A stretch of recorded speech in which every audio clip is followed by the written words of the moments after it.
right, we're recording. All right, finally. Yeah, big change now. Yeah. Now all of a sudden we don't want to talk. No, we've got nothing to talk about. Man, we talked for like half an hour about Venom, and then Venom. Put on your denim. Yep, and all right, thank you. Right. That was a good podcast. That was late to the podcast. Let's stop it. I'm late. No, you got here right on time. No, I'm late. It's the Late Show.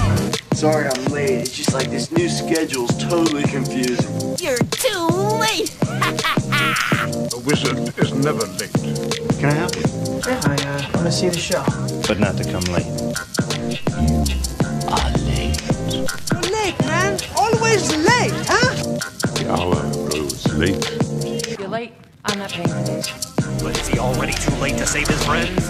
You're too late. And I'm like, dude, I would say yes, it lives up to the hype.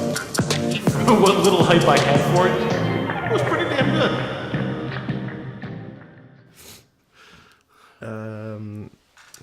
Okay. So I think in the last one we said we were doing Dirty Harry next, but we've changed that twice now. Yeah, we changed it twice. Not only is it not Dirty Harry, it wasn't our second option either, which was Mad Max. I couldn't find my copy of Mad Max. No one could find their copy of Mad Max. So we nixed that, and now instead, since John just saw it for the first time the other night, and I've only seen it for the first time a few months ago. Shit, I didn't know that. The first Halloween. Which I think is perfect, fits the theme of the podcast. It's something I'd never seen, you just recently saw for the first time.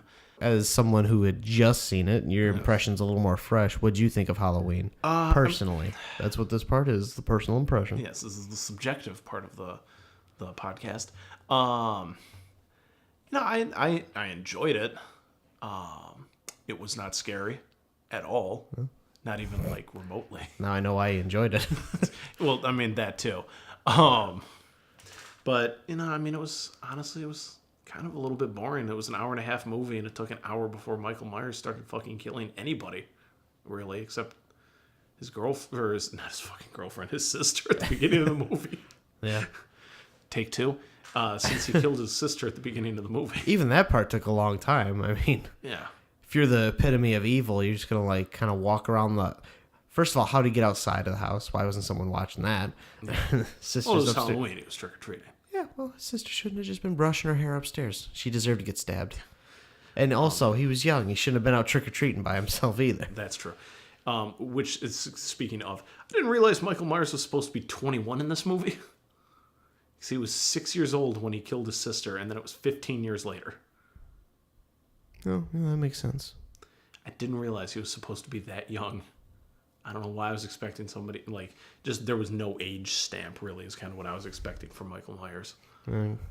But, yeah, we'll get to it. I have a critique of how the story was told, but we'll get to that point. Jacob, seeing how you also recently saw this for the first time, what was your impression of the film? Well, first of all, don't say Jacob. Don't full name me. Okay, sorry. Take two. Jake, since this was your first time seeing the film, what was your impression of it? You know what? It wasn't good. I didn't like it. It was, like you said, it was boring. Like, I mean, I think part of that is probably just because of when we were exposed to it. Not only that, how much other stuff we've seen between then. Mm-hmm. I mean, even you, someone who doesn't like horror movies, you have to know there's scarier shit out there. Oh, yeah, absolutely. Like, it's just so... I saw The Conjuring right after watching Halloween. That was scary. Not only the way he... Like, the movie's pacing is slow. Yeah. He's slow at killing people. Like, why is he breathing so heavy? You're taking your sweet-ass time. There's no physical exertion that you were doing, sir. Right. And then... but still nobody hears him coming. Right, yeah. But, I mean... Yeah, it seemed really simple. I'm just trying to think. Like, I didn't think it was enjoyable. Oh, you didn't even, enjoy it? No, not really. I mean... Like, I saw some of the draw. I mean, like, I get it from the standpoint of that it's old, and it was the first of many other movies to take off from there, so I can appreciate the fact that it's the first of the series. Yeah. But beyond that, I don't think it was a good movie. Well, yeah, I can see that argument, definitely. Like, I kind of disagree. I think it was a good movie for what it was, but I don't think, like... Well, okay, if we're going to say for what it was, sure. I I mean, as a slasher, I mean, I think it ticks all the right boxes for a slasher film. I mean, John Carpenter yeah, it and hits Wes those Craven. boxes. I just think they do it boringly. That's true, but getting to the social relevancy part of the podcast, I mean, think about, when it was made and the styles of movies that had been coming out. It was kind of a horror movie unlike any other at the time. Yeah, it came out in 78. Yeah. So, I mean, it was something fresh. It was something new. It was something people hadn't seen before. Mm-hmm. So, it's, that's part of the draw. That's why at the time, I mean, it was terrifying. And there was some really great imagery in it, too. Like the scene near the end, spoiler alerts, when he is in the house with her and she's like freaking out, breathing heavily, and then the camera pans up and the lighting shifts and there he is standing in the doorway. Yeah. Like, that's real good, subtle horror, and that goes a long way to creating kind of an uneasiness in him stalking her throughout the movie. Yeah, I suppose those build-ups are good when they happen, but it takes forever for them to happen. Yeah. Even in between each kill that he does, it's a long time, especially not even just talking about the whole movie, because it doesn't start happening until the fucking second half of the movie. Second half, try the last 30 minutes of an hour and a half long movie. Like, I checked.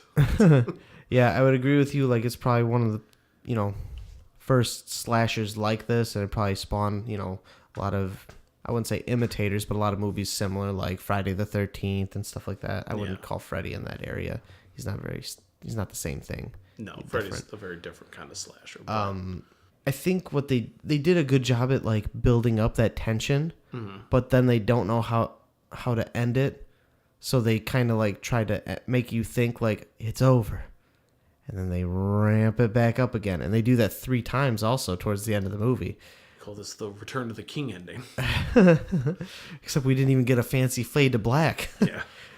We're kind of jumping to the end here. But I mean, really, when people think of Halloween, the last 30 minutes is kind of what people think about more. Yeah, probably. Not the little high school drama that goes on around Jamie Lee Curtis before Michael Myers starts killing people. Right. So I'll even talk about just with the stuff with Jamie Lee Curtis. So she thinks she's finished him on the couch. Yep.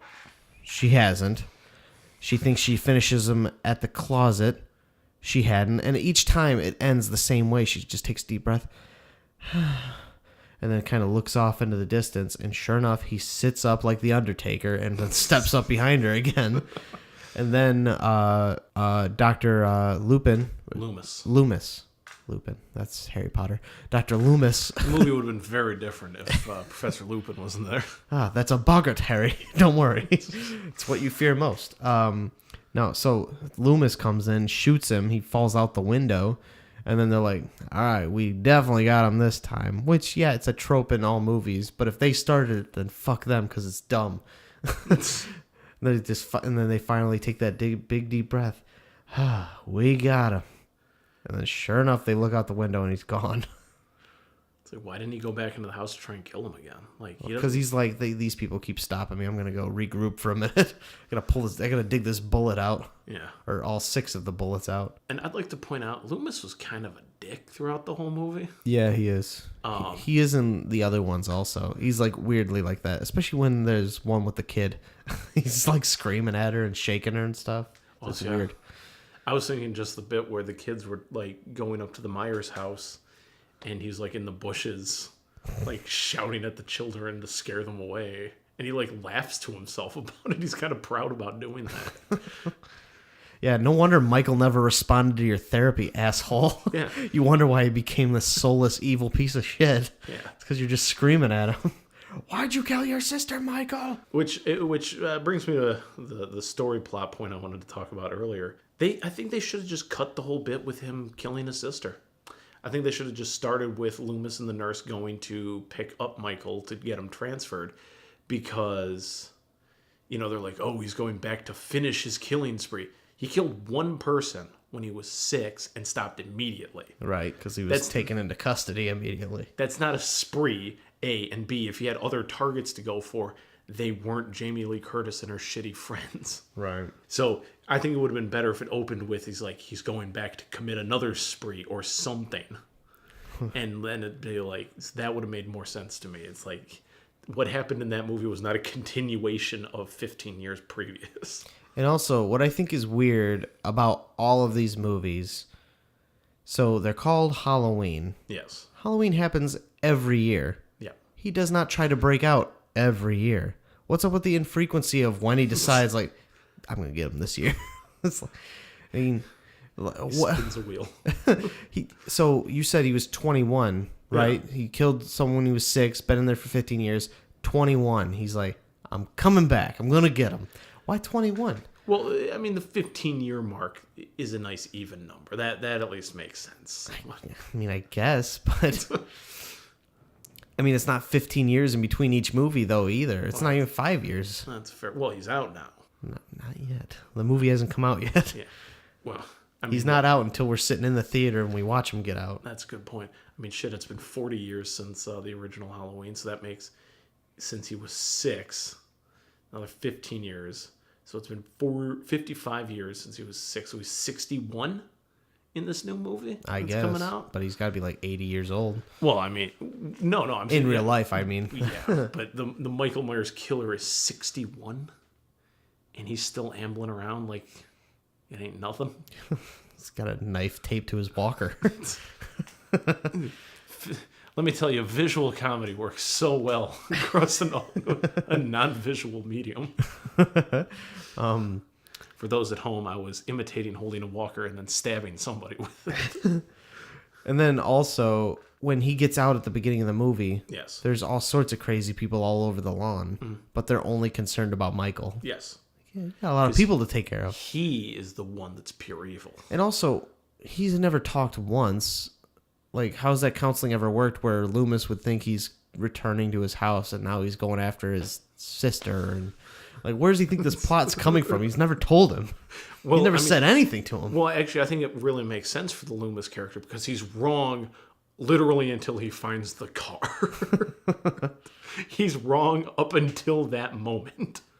And then he just happened to walk past the children running out of the house. He's like, aha, that's got to be the one Michael Myers is in. And he's right. It's the one time in the entire movie he's correct about something. Also, I thought Michael Myers stabbed people a lot more. He choked out pretty much everybody in this movie. He gets a little more creative as the movies go. He starts using stuff that's just around. Yeah. I saw him stab someone with a rifle through a door. Wow. So, that's impressive. Yeah. It's a pretty blunt object, to be honest. Let's talk about the social relevance since we've got the newest one coming out this year then. Yeah. So, I mean, we've kind of said for when it came out, yeah, it probably was scary. I mean, especially back in the 70s, everyone's probably leaving their front doors unlocked, even in suburbia. So no one's thinking someone's coming to get them. I mean, so that definitely could be very scary. And then also now all of a sudden you got a mask to go with it. How many kids the Halloween after that movie came out are wearing that mask and running around and freaking people out? Yeah, I mean, that's probably a lot of them. So, I mean... especially teenagers. It's always going to be teenagers. How do you think this new Halloween movie, I mean, how do you think it's supposed to try and hold up to what the first one did? I mean, do you think maybe this one's supposed to be the end of all Halloween movies, or do you think it's supposed to kind of give it a rebirth? Since the last one we had was H2O. Or, the ones with Rob Zombie, yeah, but this one's a reboot based on the originals. From what I understand about this new Halloween that's coming out, and, you know, depending on when you're listening to this podcast, has been out for a while. Who knows? No, I think this one, I think, is going to try and bring it into a more modern sensibility for horror movies.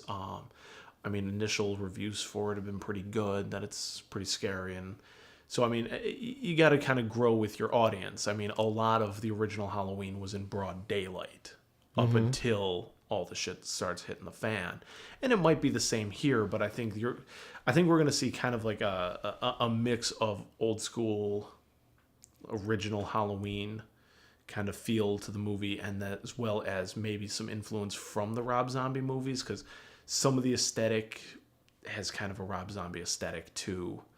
At least in the way the the mask looks all dirty and carved up and stuff. He went for a more gritty Michael Myers, and this one kind of looks like that. Yeah, I mean, like there's a scene in the trailer where he's dumping the teeth over the toilet stall. Yeah, that seems very Rob Zombie-esque. That's 100% Rob Zombie right there. So I think we're going to get kind of a mix of that, and maybe that's exactly what it needs. I don't think necessarily.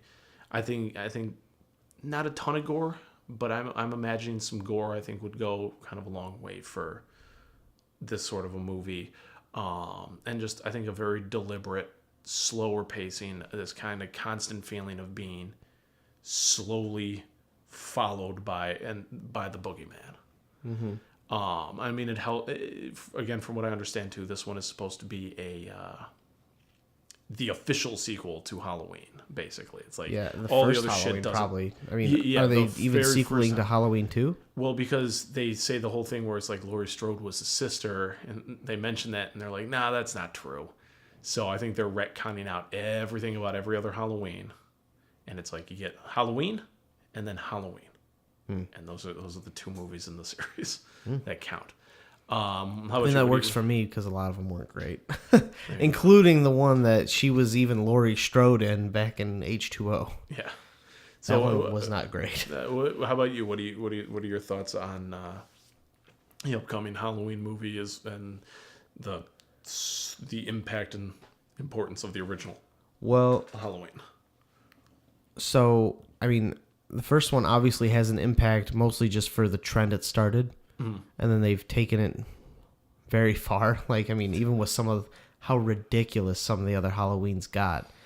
I'm excited for this new one. It looks like it's supposed to be much better than the original. It's playing off the story set by the original. I didn't like the way the story was necessarily executed in the original. I thought it was boring. Yeah. But the idea of the story is interesting. And I think that's what this one's really going to do well. Because now we have this killer who we know now has a history of killing because he's done it 40 years ago. Yes. Now he's coming for this person, Laurie, she's now been able to prep the whole time. Yeah. I'm basically just giving the plot of the movie, but I'm saying I think this is really interesting. Yeah.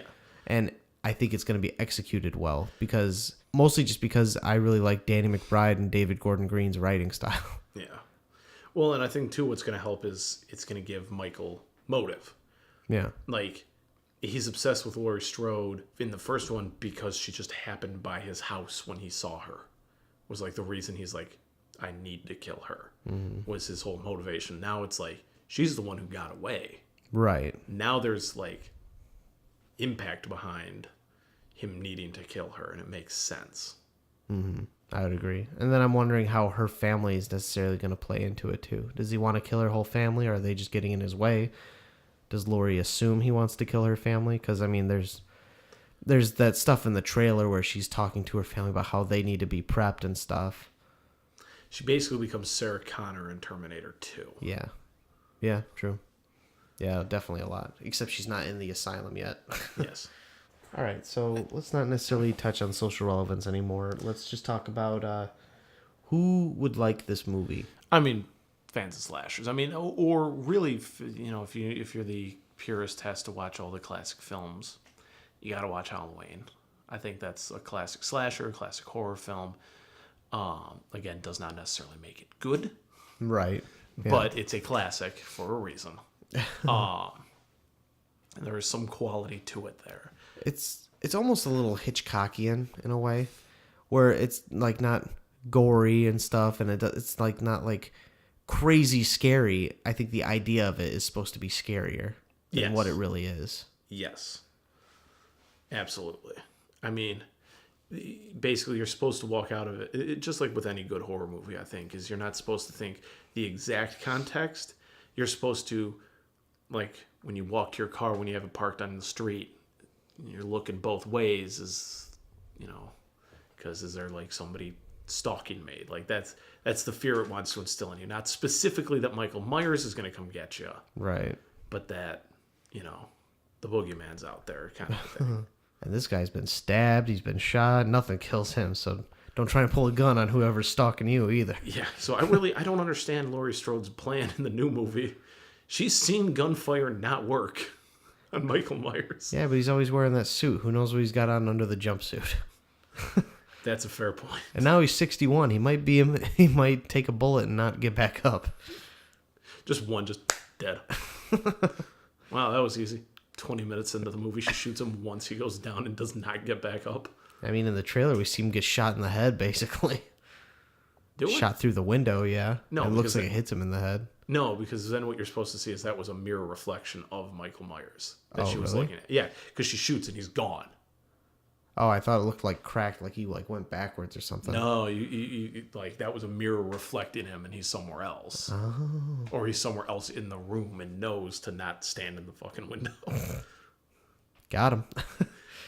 Got him. Got me. Yeah, I mean, anyone who's like a fan of even film history, I mean, this one kind of sets the stage for a lot of other movies afterwards. Like, I think Friday the 13th started in the 80s. I actually looked that up. It did start in the 80s? I was texting Nick about this, and he's like, yeah, a lot of the old slasher films are really boring. Friday the 13th, worst of all. And so I looked, and Friday the 13th came out like a year or two after Halloween. I mean, those are probably the two biggest non-speaking, slow-walking stalkers of all time. Yeah. And I mean, if you think about it, maybe Jason was kind of like just trying to amp up what Michael has. It's a bigger knife. Yeah, I mean, that makes sense. I guess the mask isn't that haunting. I was gonna say though a slightly more iconic mask though. Like if you were anyone can get that mask. Anybody can get that mask, and I think if you ask anybody like for who's the first like slasher character like probably think mask. of Jason. Yeah, I think Jason was bigger than Michael Myers as a specific character, but Michael Myers is like the one who kind of kickstarted the whole slasher genre. Right. I guess it boils down now, and I think we've answered it a few times throughout. Did this live up to the hype for you, Jake? No, not at all. No. I mean, like we keep saying, it for what it is. Yeah, it's okay. Yeah. I mean, the score, first of all, is very iconic. That was made for that movie by John Carpenter. The director actually made the music for it. I mean, when you hear that music, you know it's Halloween, so that's cool. The hype of like, oh, it's a good movie. It's not a good movie. I don't like the movie. I would rather watch a Halloween done later that's got more interesting characters and stuff. Yeah. I mean, Michael, he's interesting, sure, and he doesn't talk, so he's not going to get that much development. So you just appreciate him. But the characters aren't interesting yet. Yeah. The only one who is Dr. Loomis, kind of, but he's yelling at everybody. He's just being kind of a dick, and that's why it's interesting. Like, I don't care about the two little kids. They're kind of annoying. I don't care about Lori. She's a pushover and does everything for her friends. Yeah. So she's got no fucking personality at all. Yeah. So, but I mean, as the movies go on, they started getting more interesting characters. I'd rather watch one of those Halloweens. So, like we keep saying, it sets the stage for a lot of stuff to happen. Yada, yada, yada. It's the Citizen Kane of slasher movies, really. I mean, like, Citizen Kane did a lot for cinema. Well, actually, wouldn't Psycho be the slasher movie, Citizen Kane? I mean... All right, just cut all this out. Well, I was just thinking about, like, what other movies is someone killing someone with a knife? Yeah, I mean, but I don't really think a Psycho is a slasher film. Yeah, it's more of a thriller, isn't it? It's a psychological thriller. Yeah. Slasher to me, and this is a debate for because he only kills the one next person. podcast idea. What is and isn't a slasher? And we watch movies and debate whether or not it's a slasher film. John Wick, absolutely a slasher film, by the way. What? Yeah. Oh yeah. Yeah. Take it from the perspective of like that lead bad guy from any of those movies. That's a fucking slasher movie, but with guns. They call him the Boogeyman, for God's sake. Yeah, but that's just because they call him the Boogeyman. Well, the Baba Yaga. The Baba Yaga. He's who you send to kill the fucking Boogeyman. Anyways, but come on. It's the same thing. It's a soulless, remorseless killer just fucking murdering people. He's not soulless or remorseless. He's just getting to the head guy because all these people are getting in his way. I mean, would you call Kill Bill a slasher movie? No, that's definitely a kung fu movie. But even if they didn't do kung fu, I wouldn't call it a slasher movie. No, I know, but if you take away the kung fu-y aspect of it, you don't have a movie. Whereas, again, no, I mean... Well, no, if it's with guns, it's John Wick. I mean, okay, John Wick, obviously, from the point of view of John Wick, is not a slasher movie. But if you take it from the point of view of the head mafia boss in the first one and the guy from the second movie, it's kind of a slasher movie. I guess, but then only Russian people see it as a slasher movie. All right, fair enough. Us good Americans see it as someone getting revenge. Yeah. All right, fair enough. But yeah, no, that's good pre-podcast banter right there. Yeah, exactly. Yeah, we can move shit around. But no, I wouldn't say Psycho is necessarily a slasher film. But right. That's kind of why I'm thinking Halloween is kind of not the Godfather, the Citizen Kane of, because I think Citizen Kane is also an apt comparison because it's boring. Oh my God, is it boring? Citizen Kane sucks. Don't watch it. I don't care if you are a film snob who wants to hit your 100% completion and watch them all. Don't bother with Citizen Kane. I doubt any film snob has listened to this podcast and before they've seen Citizen Kane. Wow, you know what? You're right. I should watch Citizen Kane. Except if you're listening to this podcast and haven't, and then your decision is to watch Citizen Kane, you took the wrong message away from this podcast. But, yeah. I mean, if you're going to watch... Well, yeah. If you're having a slasher movie marathon, you got to put Halloween on it. If only for completion's sake. And after the first two... I mean... Okay, so the second one is a sequel to the first one. Yeah. And then in 3 and 4, you don't really need to see the first one. I mean, it's just... I didn't even pick up on it at first until halfway through the third movie that the little girl is Laurie Strode's daughter, and Laurie Strode died in a car accident. And then her stuff gets fucking canned by the 5th movie, where she's an adult, and she gets killed at the beginning of it and passes on this spooky baby to Paul Rudd. And then in that movie, that's over. And then it goes into Busta Rhymes and his story. And then all of a sudden, we're at H2O, and it's back to Laurie Strode. She'd never died in a car accident. She didn't have some illegitimate daughter who had a fucking sacrificial baby that she gave to Paul Rudd. And now we're at Halloween. Yeah. Which cans all of that again. Everything after the first one. So my point being is you don't really need to see the first one to see any other Halloween movies. Except for this new one. Yeah, pretty much. That and Halloween 2. Yeah, sure. Also, don't watch Season of the Witch, apparently. Yeah, Season of the Witch has nothing to do with Michael Myers, so don't go looking for Halloween 3 in Family Video or Redbox. Yeah. You're not going to find it, and it's not worth the time. It's about masks. That's all. Go watch Goosebumps instead. Yeah. Or The Mask. Yeah, or Jim Carrey's The Mask. Or the movie Mask. Or Man in the Iron Mask. Venom. Venom. All right, so that's it. At LTTS Podcast, at Jocko Linguini, Jocko _Linguini. At Rosendoom 2. Bye.